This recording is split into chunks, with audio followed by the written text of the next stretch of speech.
किसी ने सबमिट करवाई है, उसको हम यहाँ पे रन करते हैं और फिर देखते हैं कि किस तरह का बिहेवियर है असाइनमेंट्स का। तो इन जनरल सब के बिहेवियर एक जैसा ही है, कोई ख़ास फ़र्क नहीं है।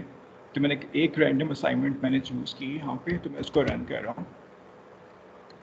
तो मैंने यहाँ पे अब यहाँ पे इसका आईपी एड्रेस लिखा, तो मेरे पास यहाँ पे इसकी यहाँ पे ग्राफिकल इंटरफेस आ गई। अच्छा, अब यहाँ पे आपको पता है सबका ऑलमोस्ट यही फॉर्मेट है यहाँ पे कि आप लॉगिन कर सकते हैं, रजिस्टर कर सकते हैं अपना यहाँ पे अकाउंट, और कुछ चाहें तो यहाँ पे मैसेज छोड़ सकते हैं।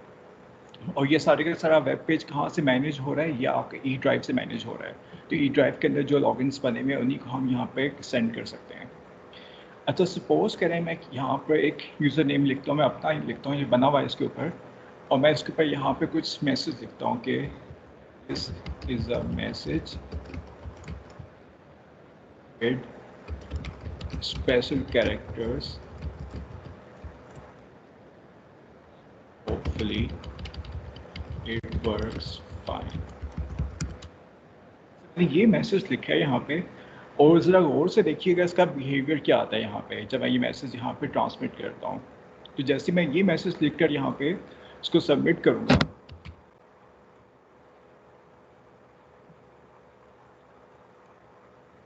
तो उसने कहा कि आपका मैसेज चला गया, एनोनिमसली ट्रांसमिट हो गया हुआ।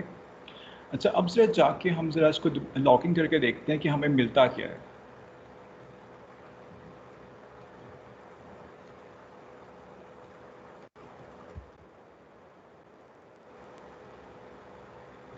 तो आपने देखा है यहाँ पे कि मैसेज मिला, लेकिन यहाँ पे सिर्फ यहाँ तक आया, उसके आगे का मैसेज इसने ट्रंकेट कर दिया हुआ है। इससे आगे का हमें मैसेज नहीं मिला, हालांकि ओरिजिनल मैसेज हमारे पास क्या था वो यहाँ पे अगर ये हमने ट्रांसमिट किया था कि this is message with special characters, और लेकिन आपके पास जो आया है यहाँ पे विद स्पेशल कैरेक्टर्स तक आपके पास आया है। जैसे ही डॉलर का साइन आया उसके बाद से आपका सारा टेक्स्ट यहाँ पे गायब हो गया है। तो बड़ा स्ट्रेंज सा बिहेवियर है कि जहाँ भी स्पेशल कैरेक्टर आएगा वहाँ पे वो आपके मैसेज यहाँ से गायब हो जाता है यहाँ पे। जी, तो कोई बता सकता है कि ऐसा क्या हो रहा है यहाँ पे, क्यों ये इतना स्ट्रेंजली बिहेव कर रहा है?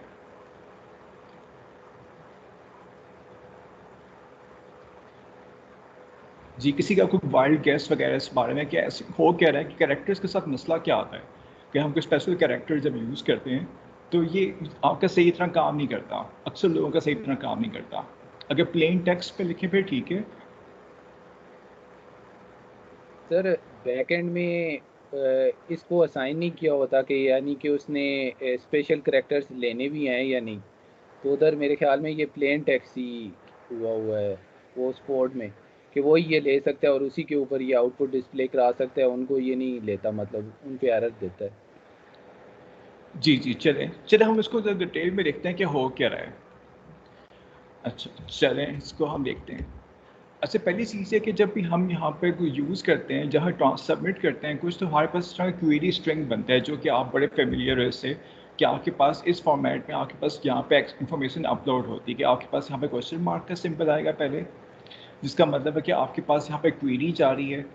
फिर आपके पास क्वेरी के डिफरेंट पैरामीटर्स होते हैं यहाँ पे, जैसे फर्स्ट आपके पास पैरामीटर टाइटल था, यहाँ पे सेकंड एक्शन है यहाँ पे, और इन दोनों को हमने यहाँ पे ये एंड के ये सिंबल से यहाँ पे सेपरेट किया हुआ है, और फिर हर एक की हमने वैल्यू यहाँ पे इक्वल करके आगे वैल्यू दी होती है। तो ये आपके पास यहाँ पे वैल्यू आ गई, और ये भी आपके पास वैल्यू आ गई। अच्छा, अब प्रॉब्लम क्या है, सपोज करें कि हम ये वाला इंटरफेस हमारे पास है यहाँ पे, हम इसको यूज़ कर रहे हैं। अच्छा, एज्यूम करो कि हमने यहाँ पे यूज़र नेम लिखा FM88 और पासवर्ड लिख दिया 8 वंस हमने यहाँ पे लिख दिए। जब मैं इस पे लॉगिन में क्लिक करूँगा यहाँ पर, तो बेसिकली मेरे पास ये ट्रांसमिट हो रहा होगा, ये वाला स्ट्रिंग ट्रांसमिट होगा। तो इस स्ट्रिंग में क्या लिखा आ रहा है कि यूज़र नेम आपका FM88 है, उसके बाद पासवर्ड आपका, ये सारे वंस जा रहे हैं यहाँ पे, और फिर बता रहा है कि जो पेज डिस्प्ले होगा लॉगिन वाला पेज डिस्प्ले हुआ हुआ है, इसका कोई दूसरे वाला पेज नहीं है। तो यहाँ तक तो ये ठीक है, ये प्रॉपर बिहेवियर है, इसका कोई मसला कोई नहीं है इसके अंदर।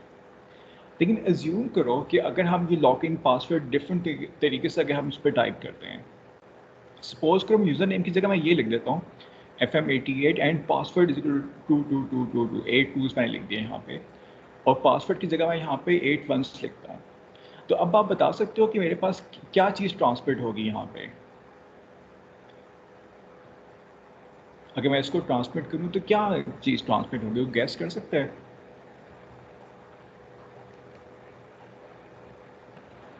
सर ऊपर वाला यूजर नेम है जो वो as it is like equal to के बाद आ जाएगा पूरे का पूरा, और उसके बाद एक दोबारा आ जाएगा कि and password is equal to, ये चीज़ आएगी। जी जी, जो लाइक एग्जैक्टली पासवर्ड सही दो कह रहे। दफ़ा आएगा। जी जी, तो इसका मतलब कि ये चीज़ यहाँ पर इससे रिप्लेस हो जाएगी यहाँ पे। तो जानना आपके पास ये चीज़ चाहिए कि आपके पास 2 दफ़ा पासवर्ड का आ जाएगा यहाँ भी पासवर्ड आ जाएगा, यहाँ भी पासवर्ड आ जाएगा। तो अब आपको अंदाज़ा हो गया होगा कि इस क्वेरी स्ट्रिंग की यहाँ पे वीकनेस क्या है, कि इसके अंदर हम स्पेशल कैरेक्टर्स यहाँ पे यूज़ करें तो इससे आप बड़े आराम से इसको कंफ्यूज कर सकते हो, अपने सर्वर्स को यहाँ पे उनको हाईजैक कर सकते हो, बड़े आराम से ब्रेक डाउन कर सकते हो इनका। तो कई सर्वर तो क्रैश कर जाते हैं, अगर आप इस तरह की चीज़ अगर ट्रांसमिट करने में कामयाब हो जाओ तो कोई क्रैश कर जाएगा, कोई आपको वैसे ही एक्सेस दे देगा, मतलब आपके पास कोई एक अनप्रिडिक्टेबल बिहेवियर मिलेगा आपको। अच्छा, तो ये बहुत सीरियस प्रॉब्लम था यहाँ पे, तो इसको रोकने के लिए तो इंटरनेट डेवलपर्स ने क्या किया, उन्होंने कहा कि नहीं, हम प्रोटोकॉल को थोड़ा सा मॉडिफाई करते हैं। ये स्पेशल कैरेक्टर्स, खास तौर पे ये वाले कैरेक्टर्स हैं आपके पास, क्वेश्चन मार्क का, फिर ये एंड का, इक्वल के, ये 3 जो कैरेक्टर्स हैं बहुत प्रॉब्लमेटिक हैं, बल्कि बेतहासा कैरेक्टर्स प्रॉब्लमेटिक हैं, इक्वल, इवन, डबल कोट्स भी यहाँ पे। तो बहुत से कैरेक्टर्स को अगर हम यूज़ करें तो आपके सिस्टम्स यहाँ पे ब्रेक कर जाते हैं। तो उन्होंने कहा कि ऐसा करते हैं कि हम थोड़ा सा प्रोटोकॉल को मॉडिफाई करते हैं, टेक्स्ट तो एज इट इज़ जाया करेगा, लेकिन जो बाकी चीज़ें होंगी उनको हम डिफरेंट तरीके से ट्रांसमिट किया करेंगे। तो अब होता क्या है, अब होता ये है कि फॉर एग्जाम्पल अगर आपने क्वेरी स्ट्रिंग बनाना है और पैरामीटर आपके पास फर्स्ट है, उसकी वैल्यू आपके पास दिस इज़ अ फील्ड है, तो ये क्या करते हैं, अब ये स्पेसेस को प्लस में कन्वर्ट कर देंगे, जहाँ जहाँ भी स्पेस आएगी आपके पास वहाँ वहाँ आपके पास प्लस आ जाएगा। और दूसरा ये, जहाँ जहाँ आपके पास स्पेशल कैरेक्टर आते हैं, जैसे यहाँ पर आपके पास ब्रैकेट आ रही है यहाँ पे, तो वो क्या करेगा, वो उसको इस फॉर्मेट में लिखेगा कि परसेंटेज अगर 28। इसी तरह यहाँ पर भी आपके पास दूसरी ब्रैकेट आ रही है यहाँ पे, तो आप उसको लिखेंगे परसेंटेज 29। और आखिर में आपके पास यहाँ पे ये क्वेश्चन मार्क आ रहा है, इसको हम लिख रहे हैं यहाँ पे परसेंटेज 3F। तो इसका मतलब कि जब भी स्पेशल कैरेक्टर आएगा तो हमने परसेंटेज लिख कर यहाँ पे उसका एस की कोड लिखना है यहाँ पे हेक्स के अंदर। तो ये हेक्स के अंदर हम उसका एस की कोड ट्रांसमिट कर रहे होते हैं, और जब भी आपके पास कोई स्पेस होगी तो स्पेस के लिए हम प्लस यूज़ कर रहे हैं। तो ये 2 किस्म की कोडिंग्स यहाँ पे यूज़ हो रही होंगी, तो इनको हम कहते हैं परसेंटेज कोडिंग। तो इसका मेन मकसद क्या है कि लोग चीज़ों को हैक ना कर सकें इतना आराम से, हमारे सिस्टम इतना आराम से ब्रेक डाउन ना हो। तो अगर मैं यहाँ पे कैरेक्टर मैप खोलूँ अगर सॉफ्टवेयर, तो यहाँ पे हम देख सकते हैं कि अगर मैं यहाँ पे राउंड ब्रैकेट पे क्लिक करता हूँ तो नीचे लिखा हुआ है 28। तो ये हैक्स में इसका कोड बता रहा है यहाँ पे। और अगर मैं दूसरी वाली क्लोज करता हूँ, उसको राइट वाली करता हूँ, तो 29 आ रहा है, 29 यहाँ पे लिखा हुआ है हमने। और अगर हम यहाँ पे क्वेश्चन मार्क पे क्लिक करें तो 3F लिखा हुआ आ रहा है यहाँ पे। तो बेसिकली ये हैक्स के अंदर आस्की कोड्स लिख कर सेंड कर रहा है, यहाँ पे ट्रांसमिट कर रहा है। तो ये परसेंटेज करके आगे दो जो आपके पास दो डेसिमल वैल्यूज़ होती हैं, हैक्स के 2 नंबर्स होते हैं, वो इस तरह से इसको एक स्पेशल कैरेक्टर को ट्रांसमिट करने के लिए यूज़ कर रहे हैं। तो स्पेशल कैरेक्टर्स आपके ऐसे जाएंगे यहाँ पे, और स्पेसेस आपकी प्लस की फॉर्म में जाएंगी यहाँ पे। तो अब ये प्रॉब्लम आ गई हमारे पास इस सॉफ्टवेयर के अंदर कि इसकी कोडिंग इस तरह से हो रही है। अच्छा, इसका मतलब है कि अगर आप इस कोडिंग को एज इट इज स्टोर करेंगे यहाँ पे, तो ये एक तो ये मसला आ जाएगा यहाँ पे कि आपके पास टेक्स्ट पूरा ख़राब सा होगा। जैसे आपको मैं दिखाता हूँ कि हमारे पास किस तरह की फाइल्स बन रही होंगी।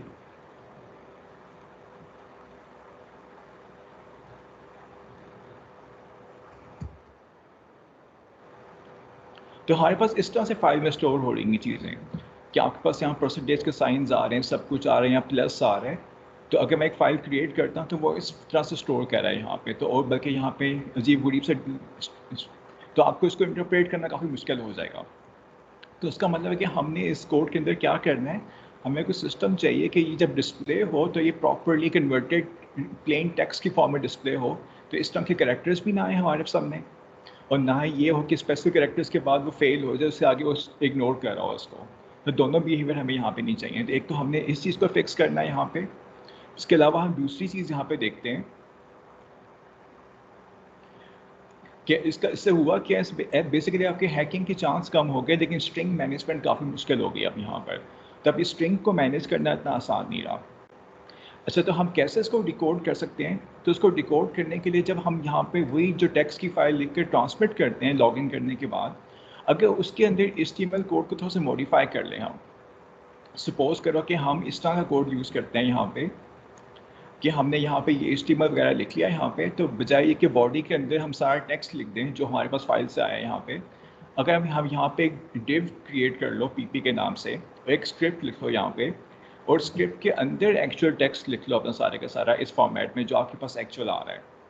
तो ये क्या करेगा, ये उठा के इसको डिकोड करके प्लेन टेक्स्ट के फॉर्मेट में कन्वर्ट कर देगा आपको। तो ये आपके पास क्या बन जाएगा, यहाँ पे आपके पास बन जाएगा हाय देयर, यहाँ पे एक्सक्लेमेशन मार्क्स बन जाएंगे, आगे आ जाएगा आपके पास हाउ आर यू, उसके बाद क्वेश्चन मार्क बन जाएगा। तो अगर हम खाली ये कोड यूज़ कर लें डिकोड URI कंपोनेंट, तो उससे क्या होगा, आपके पास ये सारे प्रॉब्लम्स आपके पास सॉर्ट आउट हो जाएंगे जो कि परसेंटेज के साथ इंटरप्रेट हो रहे हैं। तो ये एक मेजर मसला इसका सॉल्व हो जाएगा। लेकिन अब इसके अंदर एक प्रॉब्लम अभी भी रहती है कि ये प्लस वाले सिम्बल्स को टैकल नहीं करता। तो अगर यहाँ पे कहीं प्लस वगैरह लिखा होगा तो प्लस का एज इट इज़ प्लस ही आ रहा होगा, तो उसको फिर हमने मैनुअली खुद से फिर से करना है। तो उसको करने का बड़ा आसान सा तरीका है कि आप C# के सर्वर के अंदर सिंपल ये कमांड यूज़ कर लो कि आपके स्ट्रिंग, अगर आपने इसके अंदर फाइल को रीड किया हुआ लाइन अंडरस्कोर के अंदर, तो आपने खाली यूज़ करना लाइन अंडरस्कोर डॉट रिप्लेस और प्लस को रिप्लेस कर लो स्पेस के साथ। तो वो क्या करेगा, जितने भी जहाँ जहाँ पे प्लस आएगा उसको वो दोबारा स्पेसेस में कन्वर्ट कर देगा। तो सिंपल आपने तो पॉसिबल है ना कि जो मैसेज के अंदर भी प्लस लिखा हो। जी, तो फिर वो परसेंटेज करके उसका कोड होगा ना आगे, तब प्लस बना होगा ना। जैसे यहाँ पे प्लस का कोड हमारे पास क्या आ रहा है, ये आ रहा है 2B आ रहा है, तो उसके अंदर 2B लिखा होगा एक्चुअली। तो ये काम हमने पहले करना है, फिर हमने परसेंटेज वाला उसको डिकोड करना है। तो ये स्टेप नंबर 1 में आ जाएगा आपके पास, और ये चीज़ फिर स्टेप 2 में आ जाएगी। तो इस तरह से फिर ये प्रॉब्लम काफ़ी हद तक सॉल्व हो जाती है। तो हमने पहले ये कर लेना है, उसके बाद हमने फिर वेब पेज के कोड के अंदर से इसको डिकोड कर लेना है। अच्छा, उसके बाद फिर एक बहुत मेजर, फिर बहुत बड़ा सिक्योरिटी फ्लॉ है हमारे पास। सपोज करो कि यही मेरे पास यहाँ पे कोड इस सही तरह रन हो रहा है यहाँ पे, और हमने एनोनिमस मैसेजेस सेंड कर रहे हैं किसी को। लेकिन अगर मैं ये उठा के यूज़र नेम को उठा के यहाँ पे लिख दूँ स्लैश करके यहाँ पे, और आगे .txt लिख दूँ, तो ये क्या करेगा, बगैर पासवर्ड के, एक मिनट,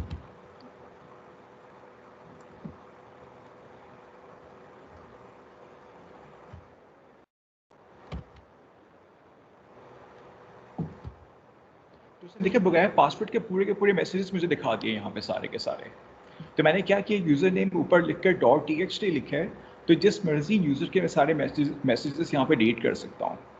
तो ये क्या है, तो बहुत बड़ी सिक्योरिटी ब्रीच है। तो जितनी भी मुझे असाइनमेंट्स मिली हैं सबके अंदर ये भी चीज़ है कि आप खाली यूज़र नेम यहाँ पर लिखो स्लैश करके .txt लिखो, तो क्या करते हैं कि उसके सारे मैसेज मुझे अपीयर हो जाते हैं यहाँ पे। तो ये एक है बहुत बड़ी सिक्योरिटी ब्रीच है। तो इसके बारे में क्या कहते हो, क्या करना चाहिए हमें? कि आप अगर किसी का भी यहाँ पे यूज़र नेम लिखते हो तो वो आपको सारे के सारे उसका टेक्स्ट दिखा देगा, सारे मैसेजेस आपको डिस्प्ले कर देगा। तो क्या कहते हो, क्या कैसे हम इसको ख़त्म कर सकते हैं? सर ये तो आप फाइल नहीं एक्सेस कर रहे डायरेक्टली। जी, अगर आप ये URL में लिख दो तो हम एक्सेस तो कर सकते हैं ना, तो ये तो सिक्योरिटी ब्रीच होगी ना, ये नहीं होना चाहिए। तो हम ये कर सकते हैं कि जो फाइल का नेम है उसके अंदर यूजर नेम प्लस पासवर्ड दोनों चीजें हों। किस चीज़ के अंदर? जहाँ पे हम सेव करवा रहे हैं ना, तो यूजर अच्छा, नेम के नाम से ना सेव करवाएं। ठीक है, यानी कि जो फाइल का जो नाम होगा इस पे यूज़र नेम पहले आ जाएगा, उसके बाद फिर प्लस करके पासवर्ड भी लिखा होगा साथ। जी सर। तो एक तो ये तरीका हो सकता है बिल्कुल। तो एक और तरीका ये हो सकता है कि आप जब भी आप यूज़र नेम के नाम से फाइल क्रिएट करो, आप सिंपल एक और काम कर लो, उसके एंड में कोई खास कैरेक्टर लगा दो जो कि दूसरे बंदे को पता नहीं होगा। सपोज करो कि अगर मैं जो फाइल्स क्रिएट कर रहा हूँ क्या मैं डॉलर का साइन लगाता हूँ, तो ये सिर्फ मुझे पता है कि मैं इंटरनली फाइलों के नाम क्या मैं डॉलर का साइन लगा रहा हूँ, तो किसी और को नहीं पता होगा, क्योंकि मेरे पास जो डिस्प्ले होता है वो तो किसी को नहीं पता कि फ़ाइल का नाम क्या हो। तो मैंने गेस किया कि यूज़र नेम लिख के, तो मेरे पास फ़ाइल खुल गई यहाँ पे। तो आप सिंपल या तो उसके एंड पे पासवर्ड लिख लो साथ, या कोई आखिर में कैरेक्टर्स लगा दो ऐसे हर फाइल के आखिर में, तो वो लोग फिर गेस नहीं कर सकते कि कौन से कैरेक्टर हैं किधर है। तो इतने आराम से फिर आपका ये ब्रेक नहीं कर सकता सिस्टम यहाँ पे। तो ये दो चीज़ें हैं यहाँ पे। तो अगर ये जब ओपन करेगा एक दफ़ा यूज़र अपनी फाइल, तो सर उसे भी पता चल जाएगा ना कि इस नेम से ये सेव है, उसके आगे वो चीज़ भी आ जाएगी, कैरेक्टर भी शो हो जाएंगे। नहीं, देखो अगर मैं यहाँ पे अगर सपोज कर मैं इस सिस्टम को बंद करता हूँ, दूसरा खोलता हूँ, 1 मिनट, एक तो मैं एक साथ दूसरा खोलता हूँ, इसके अंदर ये चीज़ हुई है।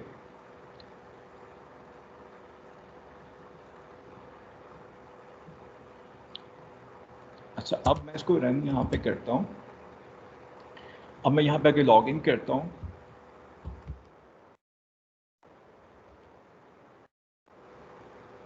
तो देखो मुझे यहाँ तो एक तो देखो यहाँ पे क्या इसमें क्या फ्लॉ आ रहा है कि एक तो आपके पास ऊपर पासवर्ड डिस्प्ले हो रहा है यहाँ पे, जिसका कोड था उसके अंदर ये फ्लॉ आ रहा है यहाँ पे। दूसरा यहाँ पे क्या है कि इसमें कम से कम फाइल का नाम नहीं सामने आ रहा, क्योंकि फाइल का नाम यहाँ पे हिडन होता है, वो नज़र नहीं आ रहा यहाँ पे। तो वो फाइल का नाम अक्सर यहाँ पे नज़र नहीं आता, तो हमें नहीं पता कि एक्चुअली इंटरनली किस नाम से फाइल स्टोर हुई हुई है, वो तो खाली हम गेस कर सकते हैं यहाँ पे। तो या इस वाले कोड के अंदर क्या है कि यहाँ पे पूरे यूआरएल के अंदर ये पूरी नज़र आ रही है यहाँ पे। तो इसको हमने क्या करना है, इसको हमने हाइड करना है। तो इसका बड़ा आसान तरीका होता है कि आप जिसको रीडायरेक्ट कर दो, जिसके अंदर ये चीज़ें ना आ रही हो यहाँ पे, तो ये यहाँ पे डिस्प्ले नहीं होनी चाहिए।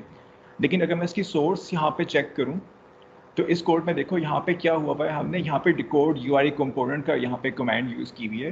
तो ये क्या कह रहा है, इसने सारे के टेक्स्ट को उठा के यहाँ से लेके यहाँ तक सारे टेक्स्ट के अंदर वो परसेंटेज वाला काम सारा ख़त्म कर दिया है। तो इस लिहाज से इसने ये चीज़ ठीक की है यहाँ पे कि परसेंटेज वाली यहाँ पे प्रॉब्लम नहीं आ रही और प्लस वाला काम भी यहाँ पे कोड के अंदर सही हुआ है। तो अगर हम यहाँ पे कोड चेक करें इसका, तो हमने यहाँ पे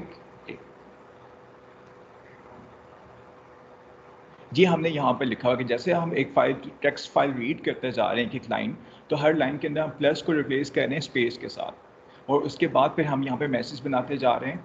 और जब मैसेज बनाने के बाद हमने फिर ये यूआरएल कंपोज कर दी, ये जो कि हमारे पास यहाँ इसका जो कोड आया था स्क्रिप्ट वाला सारा कोड, तो ये इसका फर्स्ट हाफ था कोड का, HTML कोड का। जब यहाँ में सारा आपका टेक्स्ट आ गया और फिर हमने उसको यहाँ पे क्लोज कर दिया। तो इस तरह से ये इसके अंदर वो परसेंटेज वाले सारे प्रॉब्लम्स ख़त्म हो गए यहाँ पे। लेकिन सिक्योरिटी प्रॉब्लम्स फिर भी यहाँ एग्जिस्ट कर रहे हैं, वो हर कोड में कर रहे हैं यहाँ पे। तो बड़े आराम से इसको हम ब्रेक कर सकते हैं। किसी में पासवर्ड यहाँ पे विजिबल है, लेकिन हम चूँकि खुद यूज़ करें तो हमें पासवर्ड विजिबल हो जाए तो इतना फ़र्क नहीं पड़ता। अगर आपके साथ कोई बैठा होगा तब प्रॉब्लम हो सकती है, लेकिन चूँकि अगर हमने खुद रीड करना है तो इतना मसला नहीं है कि कोई और नहीं देख सकता। लेकिन वैसे अपीयर होने नहीं चाहिए, क्योंकि कोई और आपके साथ बैठा हो सकता है यहाँ पे। जी, तो ये इसके अंदर 2-3 यहाँ पे मेजर प्रॉब्लम्स हैं यहाँ पे। तो अक्सर कोर्ट में यही प्रॉब्लम यहाँ पे कॉमन थे यहाँ पे। जी, किसी को कोई क्वेश्चन पूछना हो, उसके अंदर कोई चीज़ क्लियर ना हो रही हो। सर अगर हम उसकी जिस फोल्डर में हमने फाइल्स रखी हुई हैं उसकी हम एक्सेस लिमिटेड कर दें, तो उस तरह भी तो हम प्रोटेक्ट कर सकते हैं ना, कि यानी फ्रंट एंड से कोई उसको एक्सेस ना कर सके सिंपल नाम लिख के। नहीं, असल में हाँ, वो फिर आपको इसके सर्वर के कोड के अंदर लिखना पड़ेगा कि यहाँ पे आप जो हम यहाँ पे जो कोड के अंदर लिख रहे होते हैं कि जो आपको मिलता है यहाँ पे टेम्प के अंदर, जो गेट की कमांड आपको मिलती है, तो वही फाइल हम ट्रांसमिट कर रहे होते हैं, ताकि खुद ब खुद आपको पिक्चर्स और इमेजेस फाइल्स मिल रही हों। तो इसके अंदर हमें लिखना पड़ेगा कि डॉट टेक्स्ट वाले पार्ट को हम इग्नोर कर दिया करें यहाँ पे। तो फिर हमें इस कोड में ये चीज़ डालनी पड़ेगी यहाँ पे, अगर डॉट टेक्स्ट लिखा हुआ आता है गेट लिख के, तो उसको फिर आपने ब्लॉक कर देना है उस रिक्वेस्ट को आपने एंटरटेन नहीं करना। तो इस तरह से भी कर सकते हो, एक अच्छा आइडिया, बिल्कुल बिल्कुल ठीक है। ये बड़ा आसान सा काम है, कोई मुश्किल नहीं, 1-2 लाइनों का कोड ऐड करना आपने और कुछ भी नहीं करना। तो आपके पास उसकी एक्सेस उसकी ब्लॉक हो गई, क्योंकि इसी सॉफ्टवेयर के थ्रू एक्सेस मिल रही है, तो आप यहीं पे ब्लॉक कर दो उसको। जी, किसी और की कोई ऑब्जर्वेशन या कोई क्वेश्चन यहाँ पर?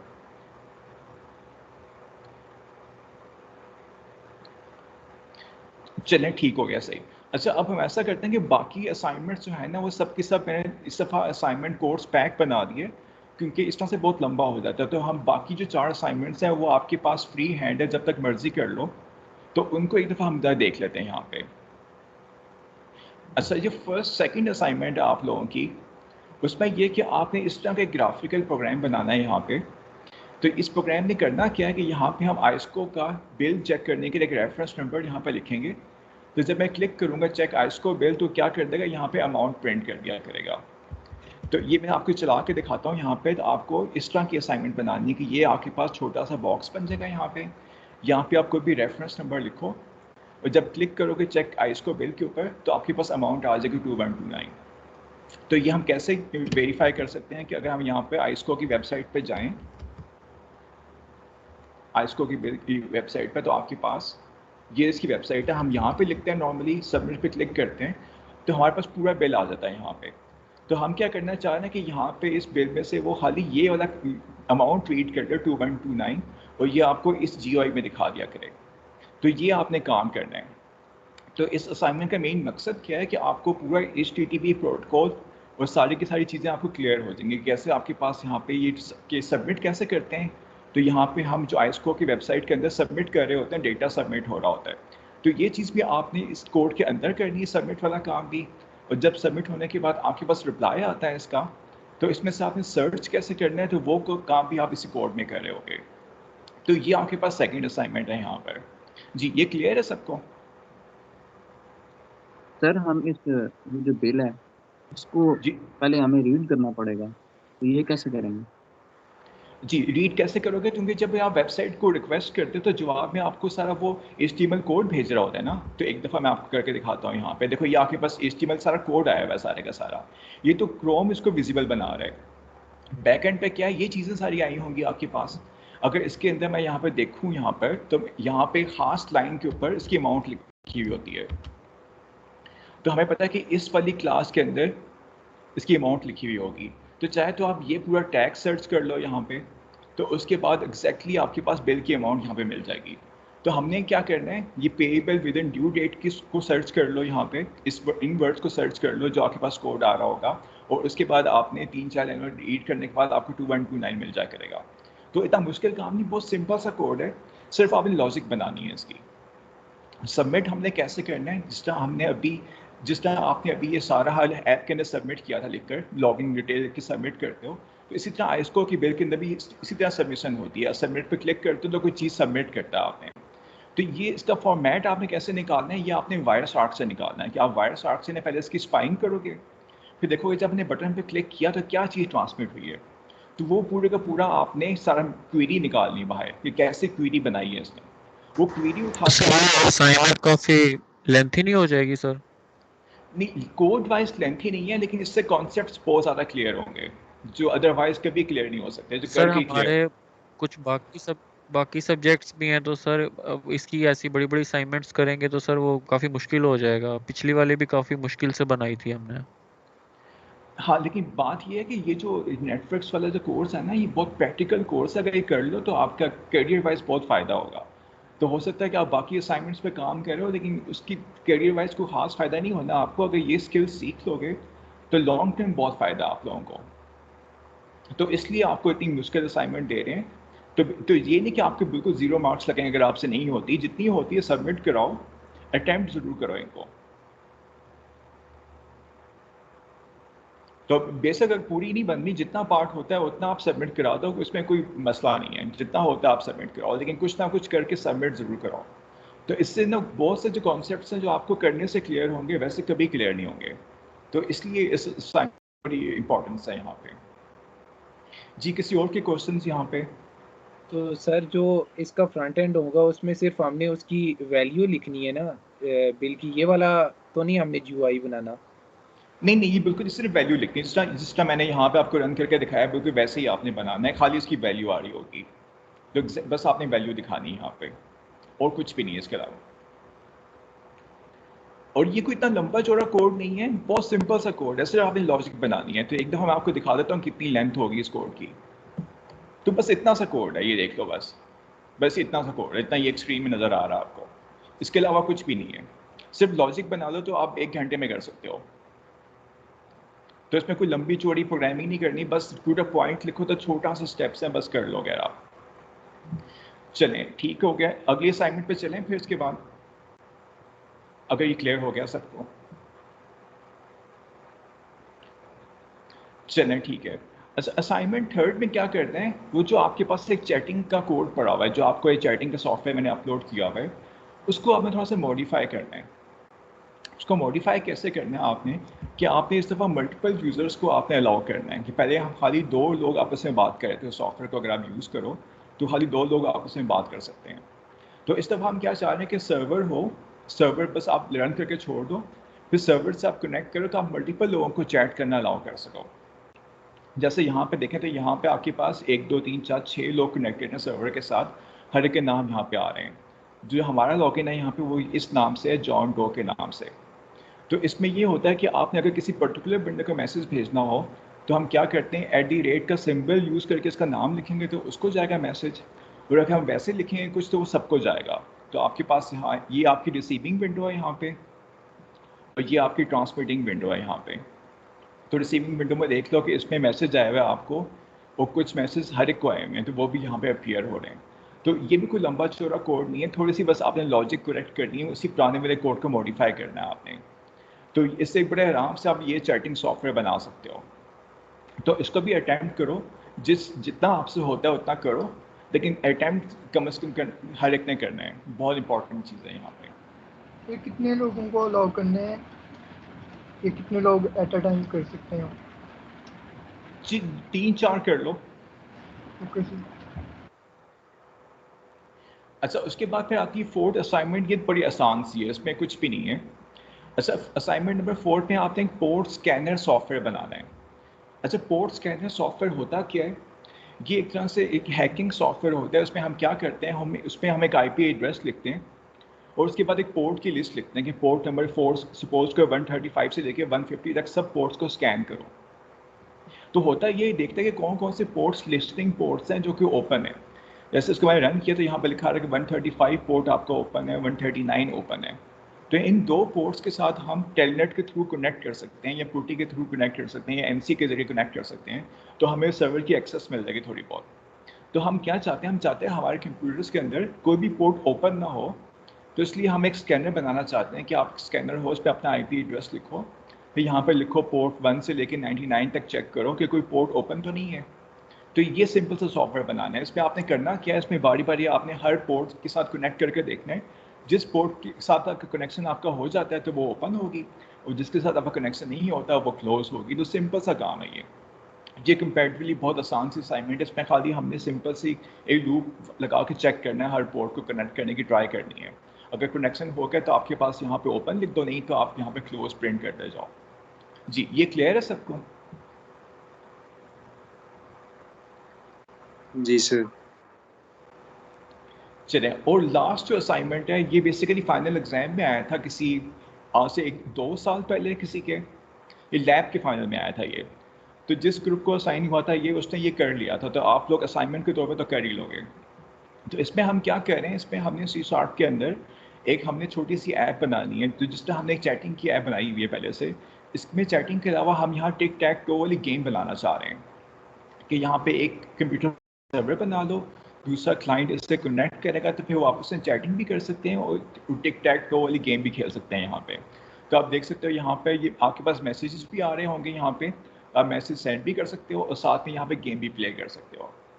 तो ये थोड़ा सा लगता है मुश्किल है, और थोड़ा सा मुश्किल है भी है, लेकिन ये इतना मैं बता सकता हूँ आपको कि आपसे 3 इयर्स पहले लैब के फाइनल में आपके सीनियर बैचेस ने इसको परफॉर्म कर लिया था। 3 आवर्स के अंदर अंदर ने बना लिया था ये टास्क इसका। तो ये लैब के फाइनल का एक क्वेश्चन है आपके 3-4 इयर्स बैक। तो काफ़ी चैलेंजिंग भी है, लेकिन ये हो भी सकता, डूएबल है और इम्पॉसिबल नहीं है यहाँ पे। जी, किसी के क्वेश्चन इस असाइनमेंट के बारे में?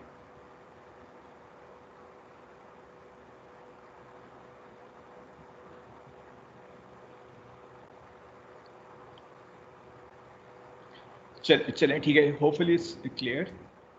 तो इनकी वेटेज कितनी होगी, तो हर असाइनमेंट के 10 मार्क्स हैं, टोटल 40 मार्क्स होंगे, और हर की वेटेज 6% है यहाँ पे। तो 6% का मतलब है कि अगर आपकी इनकम्प्लीट भी होती है असाइनमेंट, तब भी आपको कुछ ना कुछ मार्क्स मिल रहे होंगे यहाँ पे, 3-4 कुछ ना कुछ मार्क्स आपको मिल रहे होंगे। लेकिन सबमिट करना लाजमी है यहाँ पे, कि आप ये ना हो कि सबमिट करवाओ ही ना, तो फिर अब कुछ नहीं हो सकता, फिर 0 मार्क्स मिलेंगे। कुछ ना कुछ आपने पार्शली कुछ सॉल्व किया हो, कहीं तक पहुँचे हो, तो कुछ ना कुछ आपको मार्क्स मिल रहे होंगे। उसके अलावा हमारे डिफरेंट डेडलाइंस हैं यहाँ पे। अगर 15 मई तक कोई सारी असाइनमेंट जमा करवा देता है तो उसको बोनस मार्क्स मिलेंगे, जो कि 5% तक जा सकते हैं आपके। तो वो आप कहीं भी एडजस्ट करवा सकते हो, चाहे फाइनल एग्जाम में एडजस्ट करवा लो, कहीं क्विज में एडजस्ट करवा लो, कहीं भी एडजस्ट करवा लो यहाँ पे। 31 मई जो है स्टैंडर्ड डेडलाइन है इसकी, और 1 जून के बाद जो होगा उसमें आपका 1 मार्क कटेगा पर डे के हिसाब से। तो ये सिंपल सा फॉर्मूला आपके पास ओपन है कि जब मर्जी आप जमा करवा दो, लेकिन ये बेसिक एक फॉर्मूला अप्लाई हो रहा होगा सबमिशन के ऊपर। तो कोई तारीख फिक्स नहीं है, बस आपने इसका ध्यान रखना है कि आप किस तारीख पे जमा करवा रहे हो, तो उतने मार्क्स आपके वो डिडक्ट हो सकते हैं।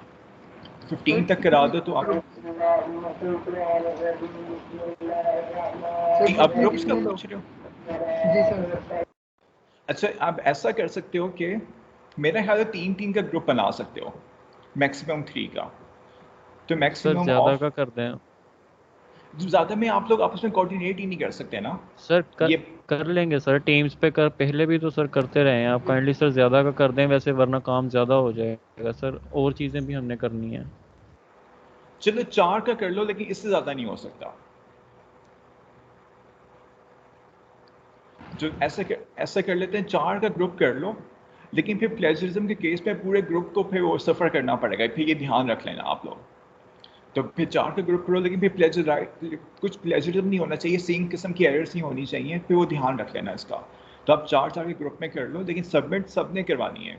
एक ये बात ध्यान रख लेना कि सबने अलग अलग जमा करवानी है, काम बेसिक ग्रुप में कर रहे हो, सबमिट सबने करानी है। और प्लेजरिज्म का खास ध्यान रखना है उसके अंदर कि ना आए आपके पास, क्योंकि लास्ट सेमेस्टर में जो 2-3 लोगों ने किया था प्लेजराइज, तो उनके काफ़ी एक दो ग्रेड्स उनके नीचे ही आए थे, बल्कि लोएस्ट ग्रेड थे उन लोगों के जिन्होंने प्लेजराइज किया था लास्ट सेमेस्टर में।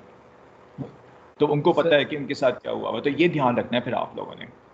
सर हर ग्रुप मेंबर जब सबमिट कराएगा तो सर वो एक ही कराएंगे ना जो चारों ने की होगी? हाँ हाँ, वो चारों ने सेम करवानी है, लेकिन इसके अलावा किसी और से मैच ना करें। Okay sir. तो बस इसका ध्यान रखना है कि ना पूरी क्लास का सेम हो, फिर वो काफ़ी मसला पड़ जाएगा आप लोगों के लिए। बस इसका ध्यान रख लेना यहाँ पे कि चारों ग्रुप के अंदर तो सेम कोलैबोरेट कर लो, लेकिन इससे बाहर नहीं करना आपने। तो ये आपके पास यहाँ पे 5, ये आपकी 4 असाइनमेंट्स आ गई यहाँ पे, तो इनकी अच्छी खासी वेटेज होगी, तो तकरीबन सबकी मिला के 30% वेटेज बन जाएगी आपकी। बाकी आपका 50% फाइनल एग्जाम बन जाएगा, और तकरीबन 20% के क्विज आपके हो जाएंगे। तो क्विज का हम ऐसा करते हैं कि अब टाइम कम रहेगा, तो हम अब वीकली क्विज लेना स्टार्ट कर सकते हैं। तो हम ऐसा करेंगे, हर फ्राइडे को फिक्स कर लेंगे कि एक टाइम के ये 15 मिनट आके फिक्स कर लेंगे कि हर फ्राइडे को इन 15 मिनट्स में आपका क्विज हो जाया करेगा। तो चलें, किसी के क्वेश्चंस इस मामले में? सर जो क्विज हो ना वो लास्ट टाइम की तरह उसी वीक से हो तो वो फिर इजी हो जाता है, हमने पढ़ा होता है तो हम एक ही दफ़ा क्विज दे देते हैं हर वीक। जी जी ठीक है, लेकिन जो आपका फर्स्ट क्विज हो रहा है ना, वो आपका असाइनमेंट में से हो रहा है मेनली। जो ये आपको बता देता हूँ, आपका जो फर्स्ट क्विज होगा ना, वो बेसिकली आपका ये जो एप्लीकेशन लेयर वाला चैप्टर है आपका,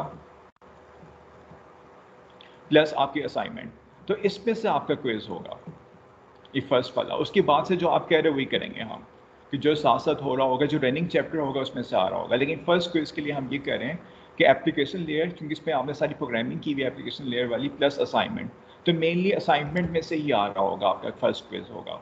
तो फर्स्ट क्विज आपका फ्राइडे को स्केड्यूल करेंगे हम किसी टाइम पे, तो आपका नेक्स्ट फ्राइडे को आपका फर्स्ट क्विज हो जाएगा, उसके बाद फिर हर फ्राइडे को होता रहेगा। सर तो ये कोड रिलेटेड होगा या फिर थ्योरेटिकल होगा, क्योंकि ये हम पहले भी पढ़ते रहे हैं ना एप्लीकेशन लेयर वगैरह। जी बस थोड़ा लॉजिकल होगा, ट्रिकी किस्म का होगा, तो कोई ज़्यादा कोई रट्टा लगाने की ज़रूरत तो नहीं है आप लोगों को। अगर आपने असाइनमेंट बनाई है तो आपको आता होगा काफ़ी हद तक। जी सर अगर आप अगर असाइनमेंट आपने खुद बनाई है तो आप कर लोगे, बस इस तरह का पैटर्न होगा इसका कि असाइनमेंट खुद बनाई हो, थोड़ा बहुत उसको पता हो, तो वो फुल मार्क्स ले सकता है क्विज के अंदर। तो इस तरह का होगा आपका फर्स्ट क्विज। ठीक है। जो बस इस रिव्यू को देख लेना दोबारा से एक दफ़ा, तो ये मैं अपलोड कर देता हूँ, उसको देखो देख लेना, और बाकी असाइनमेंट खुद बनाइए तो आपसे हो जाएगा फर्स्ट पे। तो इससे ज़्यादा कुछ नहीं, इतना मुश्किल नहीं होगा।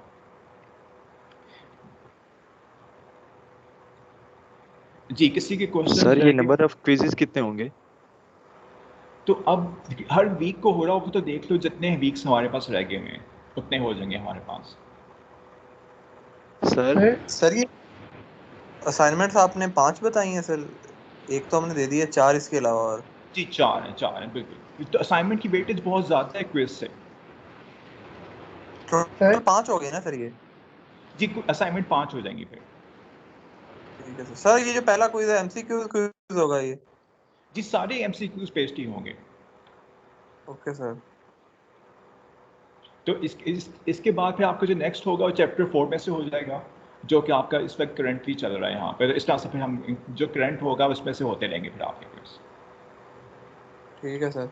सर ये किस टाइम हुआ करेगा? क्योंकि सर हमारा फ्राइडे को वैसे पहले भी क्विज होता है सर, फ्राइडे को एक, और क्लासेस भी होती हैं और लैब भी सर होती वो है, तो सर इस बार इंस्ट्रूमेंटेशन की तरह दे दीजिएगा सर, इंटरनेट भी हमारे काफ़ी लोगों का ख़राब होता है। चले हम इंस्ट्रूमेंटेशन वाले एक फॉर्मेट फॉलो कर देंगे कि एक आवर हम फिक्स कर लेंगे, तो उसके अंदर जब मर्जी आप लॉग इन करके सबमिट करवा दो। Okay sir. जी सर, वो एक टाइम स्पैन। ले लिए तो सर लीव कर दे सर, टाइम हो गया सर जुम्मा का। जी चले चले ठीक है, सही है, चले हम साइन ऑफ करते हैं। असाइनमेंट में क्वेश्चन हुआ था, आप बाद में हमसे बाद में क्लैरिफाई कर लेना फिर। चलें जी, ओके जी, थैंक यू, अल्लाह हाफिज़। अल्लाह हाफिज़ सर। अल्लाह हाफिज़।